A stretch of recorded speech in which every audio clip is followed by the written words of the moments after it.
Welcome back to the Cool Comic Show. Today we are here to talk about Young Justice, episode 18. I forgot the name of the episode already. Something about a God's reach. Got Beyond it. the Beyond the God's Reach. There we go. I was like right on the money. Um, There we go. Let me just say this right now. Say it. I know for YouTube you're not supposed to cuss like in the first minute. But I fucking love this episode. All right. Oh, I'm muted. I muted myself by pressing the wrong button. Well, you did not cuss within the first minute, so there you go. I think my recording GG's. still got it either way. GG's. Well, I said it wrong. It's beyond the grip of the gods. Never forget the grip. All right. If That girthy worthy. That pretty grippy. Pretty grippy. Oh my god. But yes, I fucking love this episode. To preface all this, I am a big fan of New Gods. Everything with Scott and Barda and the infamous trade between Darkseid and Highfather, which we'll talk about when we get to the video. I love the New Gods and I'm a huge fan. And when they announced this arc earlier this week, because I know in the last episode we were like, what's going to be the next arc? Is it going to be Rocket? Is it going to be Dick? We found out it was Rocket. I was like, 100%, I'm all in. So I love the fuck out of this episode. I thought there was some good representation in the beginning, which we'll talk about. I thought the conversations the characters were having with each other was great. I thought the voices that they used for some of the New Gods were like, that's kind of what I imagined in my head. So overall, I enjoyed this episode. I kind of skipped our intro because I muted and it was a whole thing, but this is a Cool Comic Show, Season 4 of Young Justice, Episode 18. My name is Damien, and I'm always Galactic Mr. E, a.k.a. Mr. E, a.k.a. recently found out it's okay to call Easy E It is. Mr. E. What did you think about this episode? I loved it. I think Rocket has been so looked over for so freaking long. Mhm. It is about time she got her time in the sun. I thought the representation, like you said, was amazing. I really liked. I love how this show just continues to hit these topics and just brings them to light. We're having discussions about these topics week after week, and they do it so like nonchalantly because you're here for the action and you get the action, and then you look over and you're like, huh, I learned a lesson today, shooting star, you know. So I really enjoyed the episode. Also a fan of the New Gods. Not a fan of Forager, but you know. That's, yeah. Forager. It was, I feel Listening to yeah. listening to Forager speak is like listening to Jar Jar Binks on a loop, and I just cannot handle it. It But he's a good. definitely got its play last season. This season, I'm like, all right. But you know, even bearing Forager, I feel like learning more about his people as well was pretty cool. So you know, even though I'm not a fan of the character, I am still a fan of the arc. And like you said, just having the New Gods there, having good representation, having solid voice acting as well. It's just Daddy Orion. I mean, it's just a good episode. There's Forager with his head ass. Oh my gosh. But yeah. I definitely enjoyed it. Yeah, so the episode starts off with Rocket, getting her son together, Amistad, who last season he was the one when all the families were coming together, and who was pregnant at the time? I think it was Bumblebee that was pregnant, and like Rocket opened the door. Karen, you came! When you're invited to join a club this exclusive, you don't say no. You got a baby in there. That was him. But when she was getting him ready, like I could tell. I was like, okay, something's like his social cues are off, or there's something like different, not off with him. There's something different, I should say. So she goes to go drop him off. She's co-parenting, and they mentioned that her son has been diagnosed with autism, and so we've talked about this plenty of times in the last couple of videos where I know with a lot of the representation Young Justice has tried in the past that people had issues with, or they've done it wrong, or whatever the case is. But I think it's good that they're at least still trying some of these things where there's a lot of young people watching this show, there's a lot of kids watching this show. And we had a discussion about it last week where having representation that's different in these kind of things, especially comic books overall, whether it's animated, whether it's TV, movies, games, whatever, is a good thing. There are people in this world who are like that and they want to see themselves represented. And so even just like you said, it was a quick thing. It wasn't like the focus point of the episode. It was like, hey, this is her son. Her son is autistic, but obviously he's still going through life. And now her the father of her child are trying to figure out how they want to do with schooling and everything like that. So that was a great introduction. Yeah. Go ahead. Oh, I was just going to say, I wholeheartedly agree. And I really like that it showed, she was tired, Yeah. And I think a lot of parents who have autistic children can sympathize with that tiredness. But, she still goes out and she still does her job, saving the world, which I thought was really cool to see. So I definitely appreciated that they handled that storyline with care. I do want to give one shout out. We talked about it before. Shout out to Young Justice for introducing a new black character, but not using the same voice actor for Calder and for Cyborg and for the dude who does 50 voices. They have a different voice actor now. So True. shout out to them. But with this episode, we also got confirmation that the second Flash is Jay Garrick with the Justice League Reserve system and everything. So that was confirmed. But yeah, I love this episode, man. Yeah. We got quote unquote Orion last season, but it was obviously Megan's brother. But I love the New Gods. I'm more of a fan of Mr. Miracle, who was the part of the infamous trade between Darkseid and Highfather when they traded their two sons. I've always been more of a fan of Mr. Miracle, but I know Orion is technically like the star of the New Gods because he was the one who had his book and the star in that book and everything.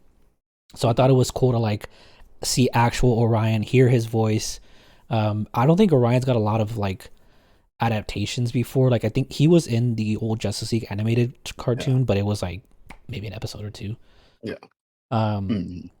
That stuff was cool. I don't know why this is. Every time I watch Young Justice, or every once in a while when I'm watching it, there's a moment where I'm like, "Fuck, I'm a nerd." That is the part where they're flying to New Genesis or Supertown, I should say, and Orion's like, "Oh, just follow the light ray." And as soon as Light Ray popped up, I was like, "Oh, I got excited to see Light Ray." And I was like, "What kind of fucking nerd gets excited to see Light Ray?" Nah, but that's cool. I mean, like, I understand. Yeah, it was because you don't get a whole lot of glimpses of the New Gods in these DC properties. Also, excuse me. Shout out the guy named Peacemaker. Superman at the end credits talking about maybe Peacemaker could be in the reserves. I was like, no, y'all gotta stop. Peacemaker's gonna be everywhere for a few. He's gonna be like Harley. You gotta stop it right now. If they make Peacemaker the next Harley Quinn, I will quit. They're already gonna do it. But yeah, like them mentioning Light Ray and me getting excited for it, it was like, I think we said this in one, I think the first or second episode on this channel. I was like, of course I love DC and Marvel, but with DC, one of the downsides is there's a lot of characters like Light Ray who aren't some A tier that we don't see a lot of, but that I know. And so these moments for me where I recognize a character that is kind of lower tier, quote unquote, and get excited for it, I don't have those opportunities a lot. So when Light Ray came up, I was like, fuck yeah, Light Ray's here? Yes. But yeah, I thought it was good. Also, we got to talk about it. Shout out to Superboy still fighting for his fucking life. Yo, but oh my god, was that not dope though? Yo, it was dope. Let's talk about the Phantom Zone for a second. One, confirmed Phantom Zone. Confirmed Phantom Zone. We all knew it anyway, but like it's confirmed now. Yeah. Two, so I guess we actually didn't mention this in the last video. At the end of the last episode, Lex Luthor's like his hallucination comes up and he puts he says Red Sun. And so in this episode, Superboy's kind of just like running in circles and kind of getting reprogrammed in a way. When this part was happening, I was like, well, I hope we don't go back to like a brainwashed Superboy. But then I kind of realized it's just a hallucination. Yeah. Shout out to Megan for holding it down. Yeah. Be like, nah, hold on to your humanity, bro. Also, go ahead. sorry. But also, I think it's pretty much confirmed Wally. Yeah, so that was my next actually in the point. Phantom So Zone. for you Wally fans out there, you included E. Yes. There's a conversation. This is at the end of the episode. We're jumping a lot because there's so much that happens. Mm. So General Zod shows up. And he's having a conversation with Superboy, and he tells him, he says, it's pretty, I mean, I don't think it's pretty much confirmed. It is confirmed that, like, Wally is there because he looks like him. He looks like Zod. He looks like Superboy. And Zod's explaining to him, like, hey, these people are your hallucinations. Lex kind of fizzles away. Shout out to Phantom Girl, still KO'd. Oh, bless her heart. But Wally's shout alive. out to her voice actor. She did not get paid for that. Yeah, this whole arc. She had like what 2 lines in the first Martian arc, and that was Imagine being in every episode of the last arc and just not having a single line. I would have been torn. Imagine being the artist who had to draw her. Like, all right, let's just put this one pose and. You see the art book for this season is just fantastic. It's just But yeah, General Zod shows up, which we can jump back to the New God side of it. Lore Zod shows up when McGann's brother is doing chores essentially for Darkseid. One of Darkseid's sons, which I thought was Kalibak right away, and I was like, wait, Kalibak showed up before. I know what Kalibak looks like. So I don't know which Darkseid son that is. Yeah. He's like, hey, Darkseid wants to talk to you.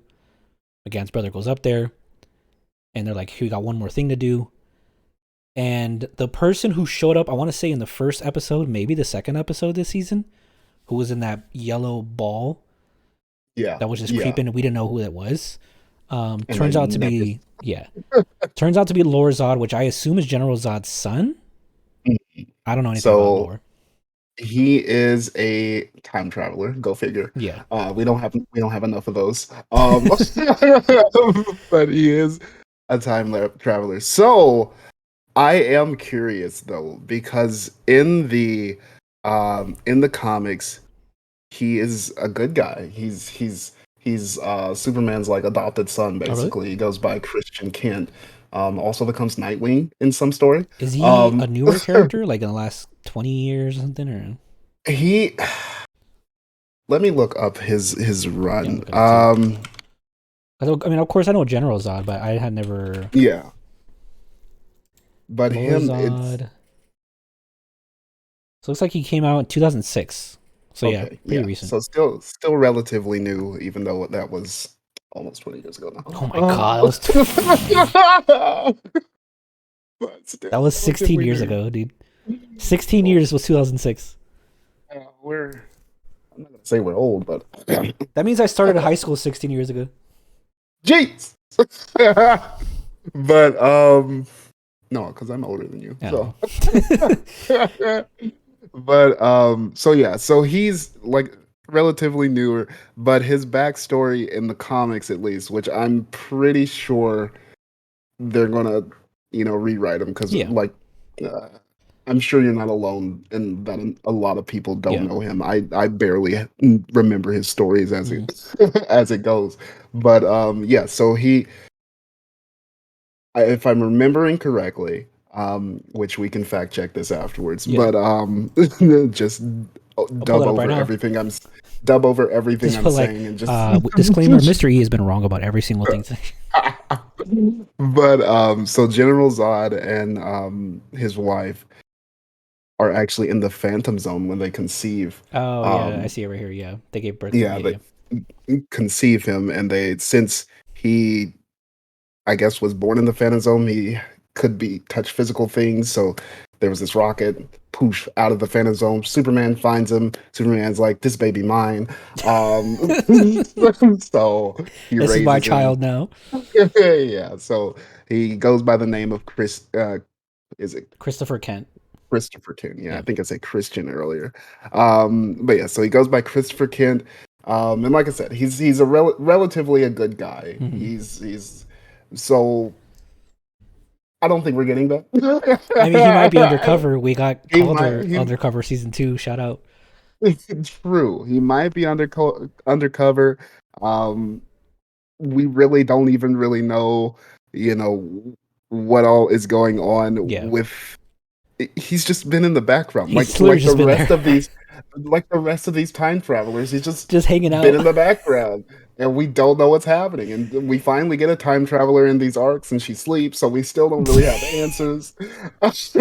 So, but like you said, I think it is possible that he is going to be undercover because my brain cannon. All right, we just put a logo Let's through go. time.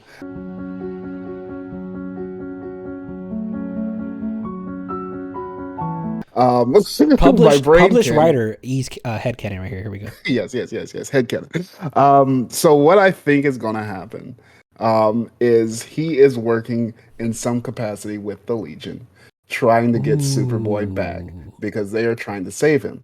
For whatever reason, he knows where Superboy is. And so he is going to be the key to get Superboy out of the Phantom Zone. Unbeknownst to him, his daddy in there too. His daddy gonna be like, "Hey, I'm stepping out with Superboy as well." Yeah, that's true. Also, season 5 gets announced. I'm the big bad guy. So I don't know. So that's my headcanon. I feel like introducing both the Zods when Superboy is at his height, about to break mentally, has to be nothing happens by coincidence. Yeah. So they have to be integral to his escape from the Phantom Zone because out of all of these characters, these are two characters that we know for a fact have at least some knowledge of the Phantom Zone. Yeah. You know, all of these other characters, they're like, "Woo, Superboy's dead." Nobody knows to check the Phantom Zone. Yeah. And these two, I don't see these characters being introduced and having nothing to do with how he escapes. Yeah, because I was gonna say obviously Superman knows about the Phantom Zone, and the only time we've seen Superman this season was he had that conversation with the Legion, and yeah, I don't think Superman would have think to check the Phantom Zone for Superboy. So exactly, yeah. And also, you know, the bomb, you know, it clearly sent it to the Phantom Zone, which means they have this technology, which you know. Because hold on, wait, didn't am I misremembering in that episode where the bomb goes off? Now that we know that it's Lord Zod, isn't he the one that comes in and puts something on the bomb, right? Mm-hmm. Okay, so so they obviously sent him to the Phantom Zone on purpose then. Yeah. Okay. So I'm wondering if Lord Zod did that to protect Superboy. Yeah. And now he's trying to figure out how to get him out. And the only way he can do that is to work with Darkseid. And shout out to Megan's brother, who's still just being a creep around the galaxy. Being a hood rat. Just doing hood rat shit. Yeah, I will say I'm glad that Zod shows up now with Superboy, because Superboy's been in the Phantom Zone for the entire arc, the previous arc. And I hope he's not in there for this whole current arc. No, I feel like he's got to come out. Yeah. So, and the funny thing is, that was a B plot of this episode. It was, but it had like the most. It had the most impact because the main plot is obviously waiting for. Yeah, the main plot is going to be stretched out over the course of these 4 episodes. And the main plot with Rocket on New Genesis is like the main plot had its own B plot of like going down with the bugs and getting that little item. And so we did get what I talked about earlier on this channel of you see Orion's real face and he just loses it. And yo, that berserk mode. He just his dark side blood coming out. I mean, it's not a spoiler because they say it in the episode. Like, his biological father. Quick context for anyone who doesn't know. We mentioned it a couple of times. Darkseid and Highfather agreed to trade their sons, Orion and Scott, to stop like the war. Obviously, Darkseid kind of double crossed them, but they traded sons. Orion grew up on Supertown, and Scott grew up on Apocalypse. And so throughout this episode, you can kind of see a little bit of the tease of Orion kind of almost losing it. And then once he finally does, he just goes crazy. Yeah. And Rocket was kind of scared. Like, she was scared. Yo, yeah. I mean, and it also goes back to how Young Justice handles all of these different topics, because we also find out, Orion is claustrophobic. Yeah. And God bless Rocket, but she keeps putting him in these bubbles. Yeah. Because that's what she knows how to do. That's what she got. She got her bubbles. And he is not having it. And I think they did a really good job of portraying that as well. Even though it was just kind of a short moment with those two characters. Yeah. And I feel like we are going to kind of see, even though like at the end of this episode, Rocket is very much afraid of Orion. And you hear that by her word choice of her calling him a monster. Yeah, because they have to sign that treaty. That's what the whole reason why they're there. Yeah, they're all there. It's this big intergalactic superhuman Olympic intergalactic treaty. We have the Lanterns coming out. Shout out to the Lanterns or showing up late or not being there. Like, Aaron, it's always a piece of the galaxy. It's all right. But get here on your own time. There's like a million of you. Yeah, but literally someone could have already been on the planet. Yeah. But we got the Lanterns. We got the Justice League, the Justice League, and of course the New Gods all coming together to sign this treaty, basically. And I feel like this is going to be a culmination of. I feel like headcanon. Here we go. Published writer headcanon. Here we go. I feel like Dick's episode is just going to be shit. There's just going to be shit raining down from the sky. Because we have Darkseid over here. We have Vandal Savage creeping in the background. Atlantis is on fire. The gods of chaos and order are up there just zapping people. Also, where's the Phantom Stranger? Where did he just... I don't know. But Superman did mention him as well. Well, because remember, he was there in Zatanna's arc, and then he kind of just... I guess he's just doing his stranger thing, yeah. I mean, he's a stranger. Yeah. He can't be popular, though. He's a stranger. He'll chill out. How much money do you want to put on right now that Dick's arc starts with rain? Rain at night. I'll give you 1 penny. 1 penny. Speaking of one bets, singular penny. Speaking of bets, Lorzod, whenever he gets his first line, how much money do we want to put down that it's the same voice actor as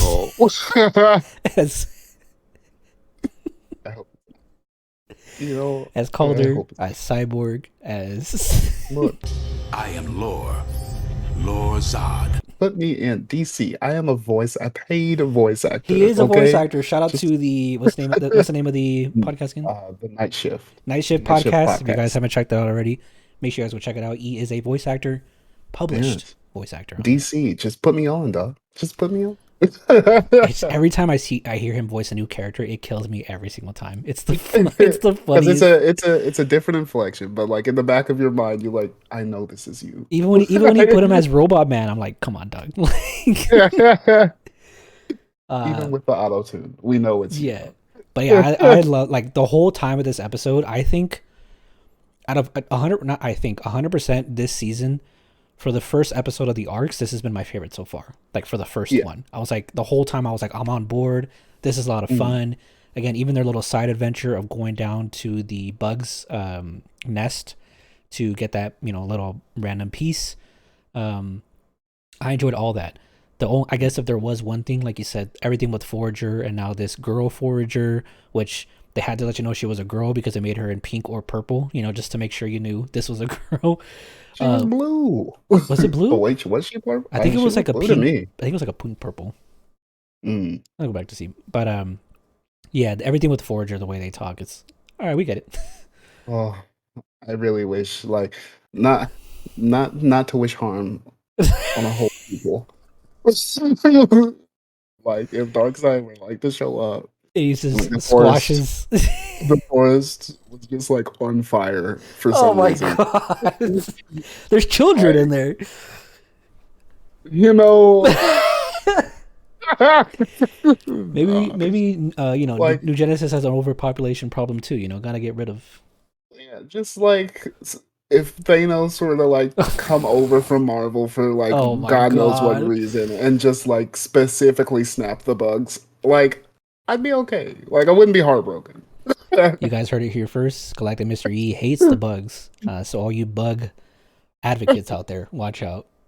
You know, I just it's giving me real bad Jar Jar Binks vibes, and I am Yeah. not okay with that, like Yeah. at all. Misa, shut the But yeah, with the main plot, like it was just a lot of setup to this treaty that's going to be signed. I'm assuming next episode. Um, Mm. I enjoyed this episode a lot. That was cool. New gods. I'm excited for.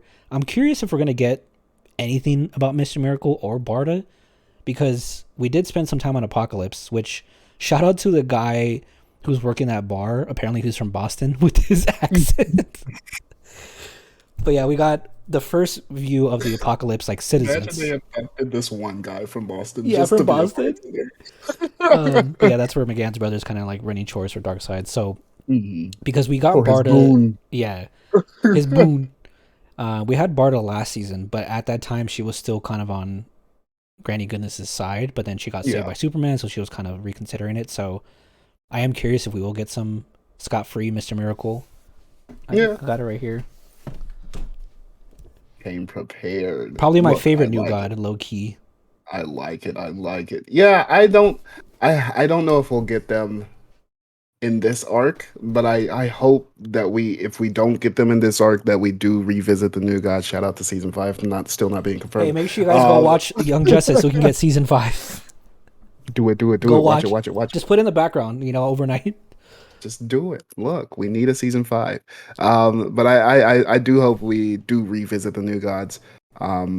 If not this arc, like in depth, then I think down we the will, line. because I assume we're going to spend our entire time on New Genesis and Supertown, and probably Apocalypse as well. But Yeah, I am curious, and like how the lanterns are going to play into it. I guess they're just there for they're just there for mediation. we do show one of the lanterns on the poster, so we Yeah. know that they are going to be in attendance.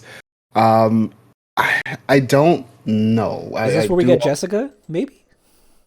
That's the thing. We still don't know who the fourth lantern is, Yeah. even though the only lantern on the poster is not Jessica. Yeah, that's not Jessica.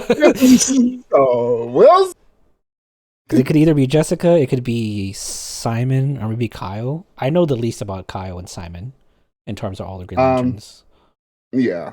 I think I know the least about Simon as well. I Yeah. know Kyle. I know a little bit more about Kyle because I did follow when he became like a White Lantern. Yeah, like I know that's my extent of my knowledge. Which Yeah. by the way, I heard, which I should know more about Kyle. Like I've heard that he's a lot of people's favorite Green Lantern. Like he's the only person to reach that White Lantern status and do a lot of crazy stuff. So I should know more about Kyle, but so I don't know who this fourth one's gonna be. I guess we'll see. But that was Young Justice, episode 18, Beyond the Grip of the Gods. Don't forget the grip. pretty. But I love this.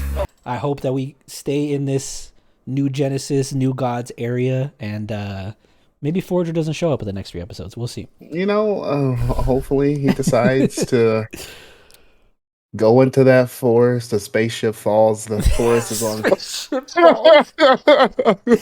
Well, thank you guys for watching. As always, make sure you guys like, subscribe, and follow us on Twitter. We just announced a new Twitter for this channel at Cool Comic Show. I couldn't get at the Cool Comic Show because Twitter doesn't allow something that long. But shout out to E for pretty much being the mastermind behind this Twitter. He's going to be using it most often. I may go on there every once in a while, but any updates or any new videos we'll put on there, any news articles we want to share with you guys, I'll put the link in the description, but it is just at Cool Comic Show. And make sure you guys follow us on Twitter as well. We put some cool memes and dreams on there sometimes. E, anything else to say about this arc? Besides you hate Forager and... No, just I agree that this was a solid opener. Yeah. The Atlantis arc had a solid opener too. So this tail end of the season so far has been just phenomenal. Yeah. I think this if it weren't for that whole Child and Clarion fight back in Zatanna's arc, I'd say that Atlantis was my favorite arc, and this was a great follow up. But that fight had me going. I was like, It was a good yes. fight. I think my Zatanna bias is stopping me from liking that arc as much as I should, because of how Yeah, much she should be. She should have been in that fight. She should have I been. know. I feel your pain. Yeah. Zatanna is my girl, but that fight still, because I'm a freak. I'm a freak for like magic based Yeah. things. So Same. that arc was, even though Zatanna did not get the shine that I feel like she deserves Mhm. tenfold, um, I'm still at the end of the day biased when it comes to magic. So that that just made me so happy. Speaking of Just Zatanna, seeing them go ahead. rip the world apart. Speaking of Zatanna, side note here. Recently it passed her. 1 year ago, I think the writer of the Zatanna movie got announced, and then nothing since. So you know, HBO Max you know coming your what? way. You know what though, Damien? We're still gonna get the Zatanna series before the Wonder Woman game comes out. But I will say though, news that came out today. Today is April 14th, and we're going to talk about this more when we. After this week, sometime soon, we are going to record an episode of our main show where we talk about everything. But today, Warner Brothers and Discovery just finished their merger last week, and today they announced that they're going to overhaul the entire DC property, and they may also spin it off into its own studio, which thank God finally they need to. They should have done that 10 years ago, but okay. Yeah, because but we'll talk about that in more detail. But I'm hoping with this thing they'll stop announcing 100 projects and then cancel 99 of those, Yes, So because shout out to all of the properties that still have not premiered. And have been recently put on hold for things we'll get into in a later oh my episode. God. But yes, make sure you guys subscribe so you can check out our next video of our main show. Here is the Cool Comic Show, where we talk about everything from both multiple comic book companies, movies, TV, videos. These are just our current weekly reviews of Moon Knight and of course with Young Justice. The last note I will say, Young Justice, we didn't talk about this last week. They did announce a tie-in comic for Young Justice that'll be coming out. I think it takes place between season 3 and 4, I believe. But I'm definitely going to be checking that out. Make sure you guys go check it out. Make sure you guys go watch Young Justice so we can get season 5. Like and subscribe, and we'll see you next time. See ya. Okay, bye. Okay, bye.